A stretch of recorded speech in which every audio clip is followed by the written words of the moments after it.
کہ اللہ مسبب الاسباب ہے، وہ اسباب کا پابند نہیں ہے، وہ اسباب کا محتاج نہیں ہے، اسباب اس کے محتاج ہے۔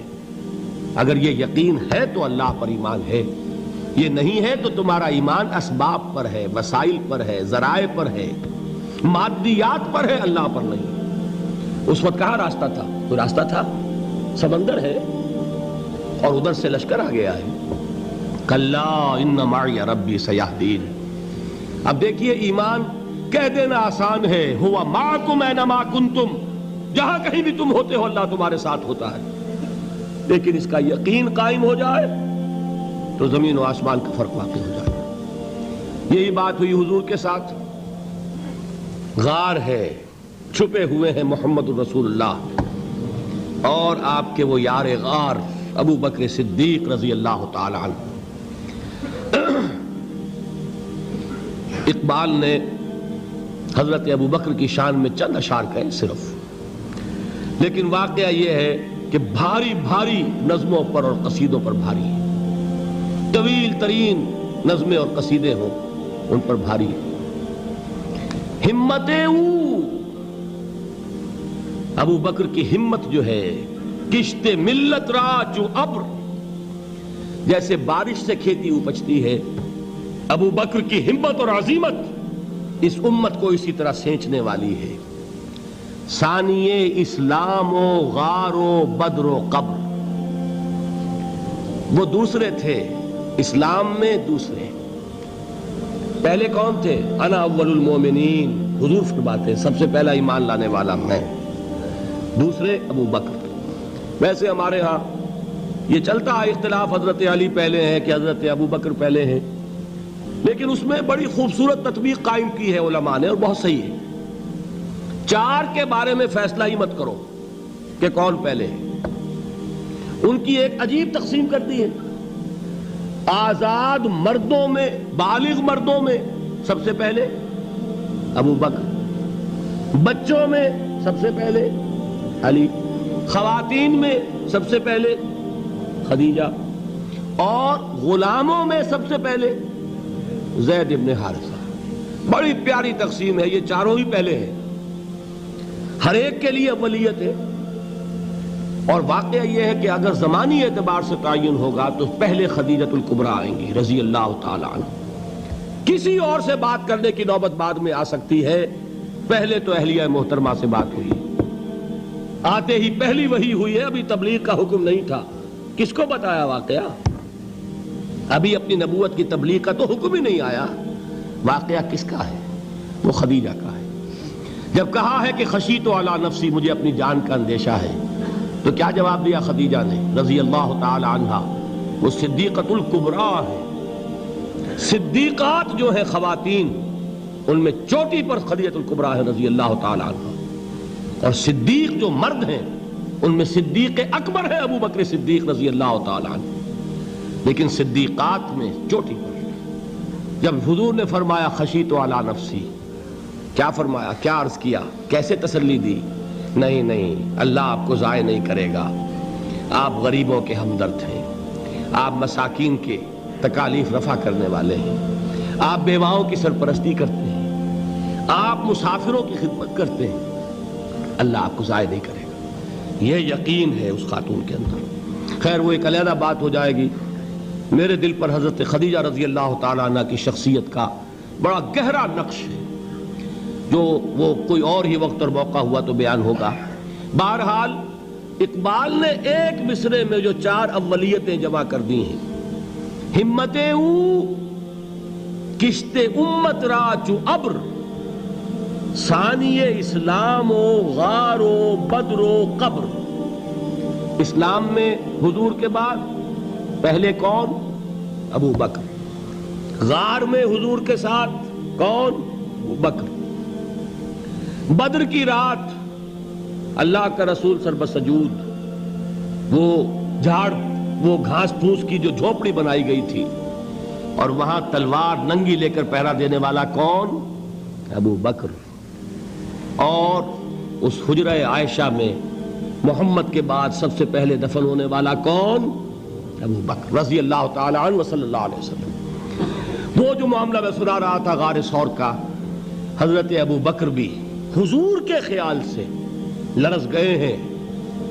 آپ کو یاد ہوگا کہ جا کر پہلے تمام جتنے سوراخ تھے انہیں بند کیا ہے.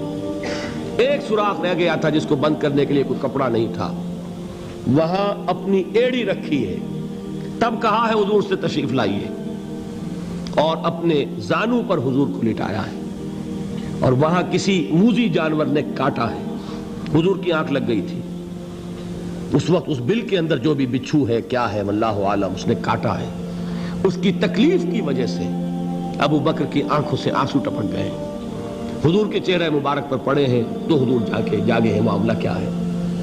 ایڑی نہیں ہٹائی وہاں سے, مبادا وہ جانور وہاں سے نکل کر محمد الرسول اللہ کو کوئی گزن پہنچا دے.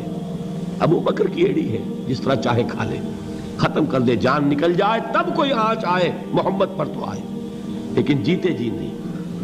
وہ ہے ابو بکر.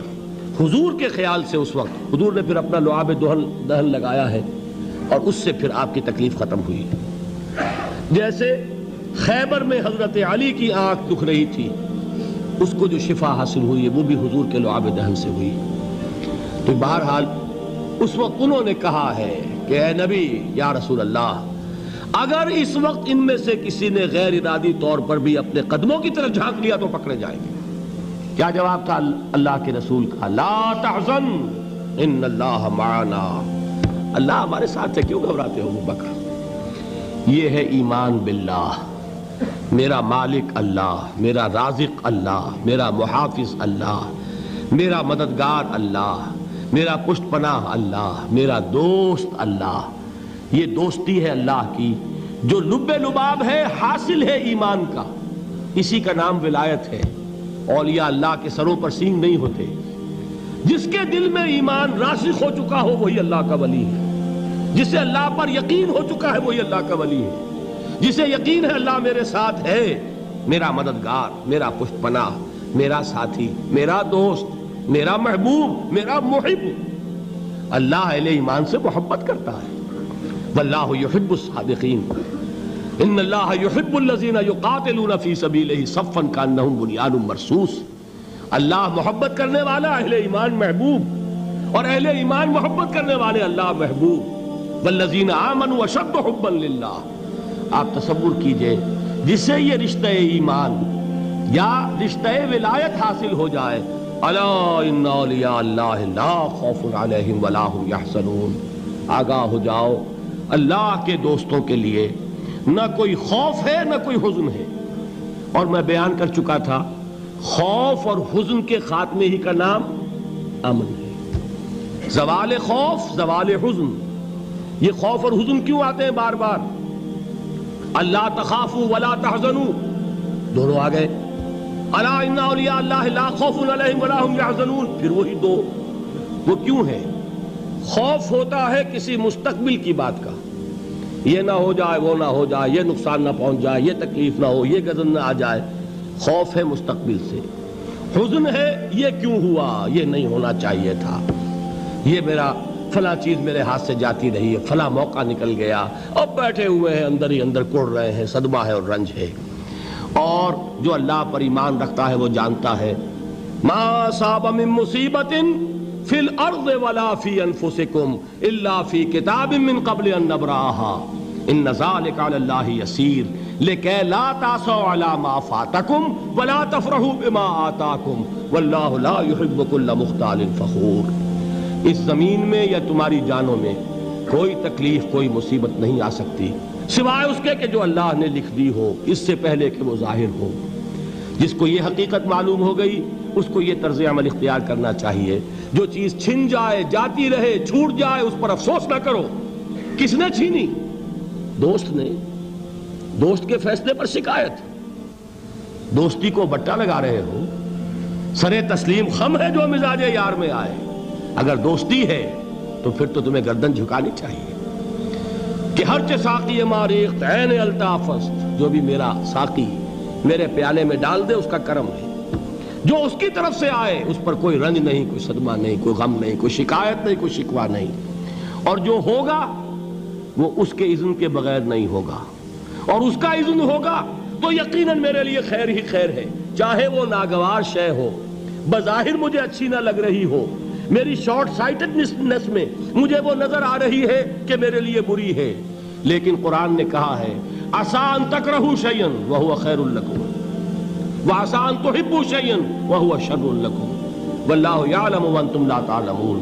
ہو سکتا ہے تم کسی چیز کو ناپسند کرو، درحال ہے کہ اسی میں تمہارا خیر ہو، اور ہو سکتا ہے تم کسی چیز کو پسند کرو، درحال ہے کہ اس میں تمہارا شر ہو۔ اللہ جانتا ہے، تم نہیں جانتے۔ جب مجھے یہ بات معلوم ہو گئی، میں نے اپنا معاملہ اللہ کے حوالے کیا۔ سپردم بے تو مایا خیش را تو دانی حساب کم و بیش را، اے رب جو تو چاہتا ہے وہ ہو، تیرے علم میں جو شے میرے لیے خیر ہے وہ ہو جائے، میری کوئی پسند نہیں، میری کوئی چاہت نہیں، یہ ہے راضی برضائے رب۔ اکبر الہ آبادی نے اسے کہا ہے رضائے حق پہ راضی رہ، یہ حرف آرزو کیسا، خدا خالق، خدا مالک، خدا کا حکم تو کیسا۔ جب میں آ گیا بیچ میں، میری پسند، میری مرضی، میری خواہش، میری چاہت، یہی تو شرک ہے۔ ما شاء اللہ کان وما لم یشاء لم یکن، جو اللہ نے چاہا وہ ہوا، جو اس نے نہیں چاہا نہیں ہوا، اختیار اس کا ہے، میرا تو نہیں۔ رضائے حق پہ راضی رہے، یہ حرف آرزو کیسا، خدا خالق، خدا مالک، خدا کا حکم تو کیسا۔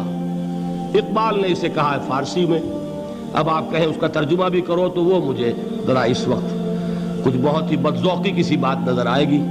جائیے پوچھئے کسی سے جسے فارسی آتی ہو۔ برو کشید ز پیچا کے ہست و بود مرا، چے اقدہا کے مقام رضا کشود مرا۔